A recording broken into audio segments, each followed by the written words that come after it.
बहुत बहुत स्वागत है दोस्तों आप सबका आपके अपने चैनल में। ज्योतिष विज्ञान में दान का क्या महत्व है ये शायद ही किसी ज्योतिष को अपने जातक को या दुनिया को बताने की ज़रूरत पड़ती हो, क्योंकि दान एक ऐसा विषय है जिसे करके इंसान सदैव आनंद और प्रसन्नचित्त हो जाता है और हमारे ग्रहों को किस प्रकार से हमें लाभ देने पर मजबूर कर देता है एक जातक यदि सही तरीके से दान करे तो।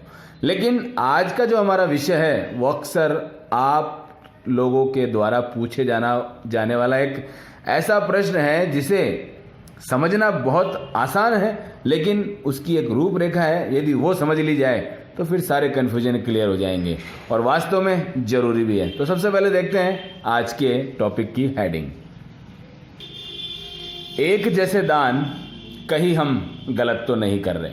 दोस्तों इसका क्या मतलब है, इसको समझने से पहले एक ग्रुप बना लेते हैं अपन। उस ग्रुप से आपको पूरी तरह से क्लियर हो जाएगा कि आपके मन में भी एक सवाल अगर कभी न कभी जन्म लिया हो या नहीं लिया हो और आगे जाकर के आप इस सवाल के घेरे में आने वाले हो तो आज उसका जवाब क्लियर हो जाएगा और बिल्कुल विश्लेषण के साथ क्लियर होगा, ताकि आपको समझ आ जाए कि हाँ वास्तव में क्या इसकी स्थिति है।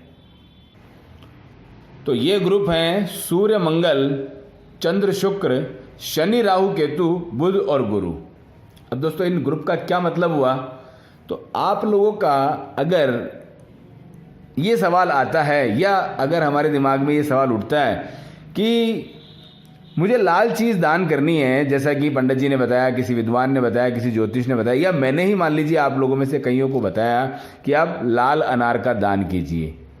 तो यहाँ जब भी आप इनके चैप्टर्स देखेंगे, जैसा कि आपको दान के लिए मैंने बताया है, मान लीजिए अगर सूर्य का चैप्टर है तो चैप्टर 60 में आपने देखे होंगे इसके दान क्या क्या होते हैं। मंगल के लिए चैप्टर 67 बनाया, उसमें क्या क्या दान होते हैं। तो आप दोनों में बहुत ज़्यादा चीज़ें कॉमन पाएंगे, जैसे लाल चीज़ों से बनी हुई और संबंधित जो भी चीज़ें हैं वो सब, जैसे लाल मिर्च भी होगी तो वो इसी में आएगी। आपका सोना होगा तो दोनों का ही दान इसके अंदर है। यानी कि सूर्य और मंगल दोनों के दान लगभग एक जैसे हैं।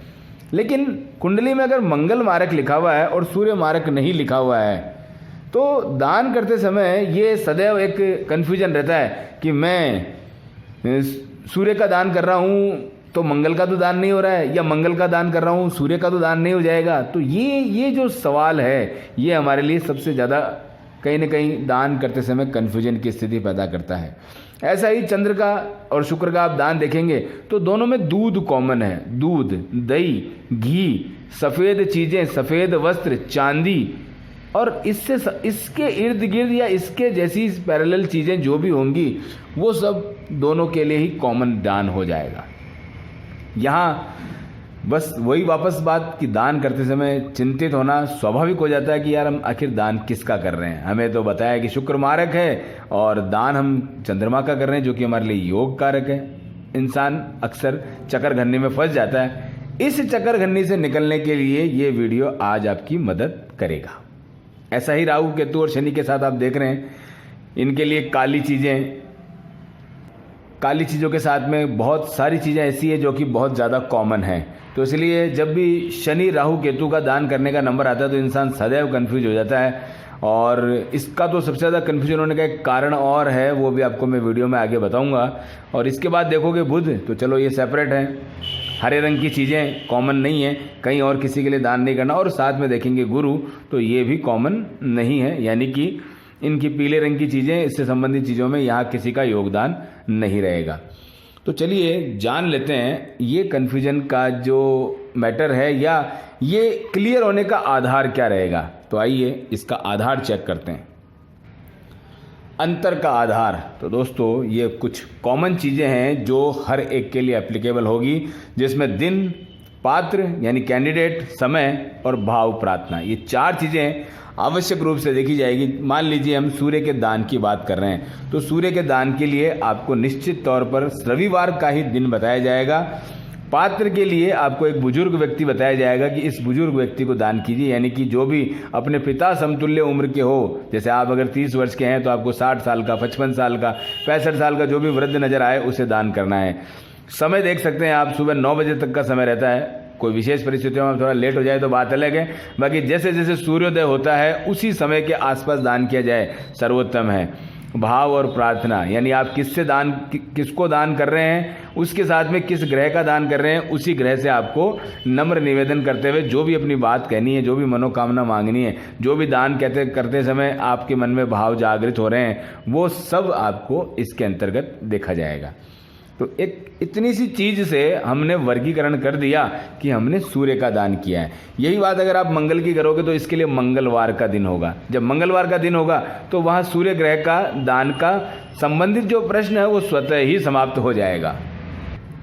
यानी मंगल के दान के लिए मंगलवार, और उसके बाद समय भी आप आराम से 10-11 बजे तक भी कर सकते हैं। पात्र के लिए आप देखेंगे तो अपने छोटे भाई की जो उम्र होती है उसके समकक्ष व्यक्ति को दान किया जा सकता है। भाव प्रार्थना हनुमान जी से प्रार्थना की जा सकती है, मंगल देव से स्वयं से प्रार्थना की जा सकती है कि मेरी जो भी समस्या चल रही है उसके लिए आप निवारण करें। इस प्रकार से दान देंगे तो ये मंगल देव संबंधित दान हो जाएगा।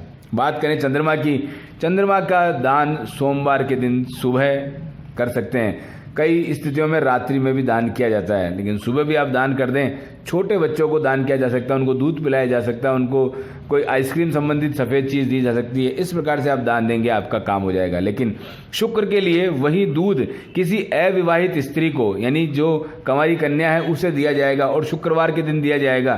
तो हमारा सारा मामला यहीं ऑटोमेटिकली क्लियर हो जाएगा कि हम अब जो दान कर रहे हैं वो शुक्र का है, और जो चंद्रमा के दिन यानी सोमवार के दिन दान किया जा रहा था वो सोमवार का है। चीज़ें कॉमन होना यहाँ महत्वपूर्ण नहीं है, यहाँ महत्वपूर्ण है ये आधार कि हम आखिर दान किस स्थिति में और कैसे मिला करके कर रहे हैं। तो इससे लाभ की संभावना और गलती होने की संभावना दोनों को अच्छी तरह से देखा जा सकता है। यानी कि लाभ की संभावना ज़्यादा और गलती होने की संभावना बिल्कुल जीरो। इसी प्रकार से राहु केतु और शनि के लिए जब भी हम देखते हैं तो यहाँ एक सबसे बड़ी फंसने वाली बात आ जाती है कि तीनों का ही दान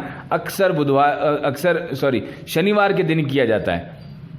कई स्थितियों में केतु का दान मंगलवार को भी करने के लिए कहा गया। जैसे कि मैं स्वयं बताता हूँ, अगर केतु की समस्या है तो आप 1 किलो चने मछलियों को खिलाएं मंगलवार के दिन, तो एक ये कैटेगरी अलग निकल गई। लेकिन शनि राहु लगभग एक जैसे दान। अब यहाँ आदमी फंसने की स्थिति में आ जाता है कि आखिर मैं किसका दान करूँ। लेकिन देखिए, चैप्टर इनके लिए सबके लिए अलग अलग बनाए। जैसे चैप्टर 84 में शनि का दान मैंने बताया है, उसके लिए मैंने आपको वही वृद्ध आदमी, जीर्ण शीर्ण व्यक्ति जो कि बिल्कुल बीमार हो, यानी शनि देव के लिए जो भी उसका पात्र है आपको उसे चुनना है। अब राहु देव की आप बात करेंगे तो यहाँ किसी विकलांग व्यक्ति को, शनिवार की ही शाम होगी, शनिवार की ही रात्रि होगी, लेकिन एक तरफ विकलांग व्यक्ति आया, एक तरफ जीर्ण शीर्ण व्यक्ति या बिल्कुल बुजुर्ग व्यक्ति या बिल्कुल जिसकी स्थिति हम समझ चुके हैं कि ये बिल्कुल दरिद्र है, बिल्कुल उसकी हालत अब ऐसी नहीं है कि वो बहुत समय तक जी पाएगा, ऐसे व्यक्ति का दान। केतु के लिए भी आप किसी कुष्ठ रोगी को, किसी चर्म रोगी को, इनको दान कर सकते हैं। और चीज़ें यहाँ भले हो सकता है, मैं कहूँ आप काले तिल ही भले किसी को दान कर रहे हो, तीनों के लिए दान कारक किया जा सकता है। भले शनि कुंडली में योग कारक हो, लेकिन आपने जिस मन से, जिस भाव से, जिस ग्रह देवता को याद करके, जिस ग्रह को याद करके दान किया है, मायना वही सबसे ज़्यादा रखेगा। यानी कि राहु के लिए आपने विकलांग व्यक्ति चुनते हुए राहु देव को प्रसन्न करने के लिए उनके बीज मंत्र या उनका ध्यान करते हुए उनको ध्यान किया, तो आपका उन्हीं का दान कहलाएगा। बुध के लिए और गुरु के लिए आप समझ गए, यहाँ कोई प्रॉब्लम ही नहीं। बुध का दान बुधवार को, गुरु का दान गुरुवार को, और दोनों के लिए चीज़ें अलग, यहाँ कन्फ्यूजन नहीं। इन 3 कैटेगरी में, इन 3 ग्रुप में कन्फ्यूजन रहता है, जिसको मैंने आज दूर करने का प्रयास किया। उम्मीद करता हूँ वीडियो आपको समझ आया होगा। कुछ और आपको लगता हो इस बारे में कुछ कहना है या मैं कुछ नहीं कह पाया, मेरी तरफ से छूट गया हो, अवश्य ही अपनी बात कमेंट बॉक्स में लिखिए। सब लोग पढ़ेंगे, जैसा भी ज्ञान जितना फैले उतना ही बढ़िया। इस चैनल पर यहाँ तक आए हैं, बहुत बहुत धन्यवाद। यहाँ तक सुन रहे हैं, और भी ज़्यादा धन्यवाद। सब्सक्राइब अभी तक नहीं किया हो तो ज़रूर से कर लें। लाइक कमेंट आपके हाथों में, पसंद आया हो तो ज़रूर कीजिए। कोई बात लिखना चाहते हैं कमेंट में, अवश्य कीजिए। मिलते हैं नेक्स्ट वीडियो में। Okay, bye bye.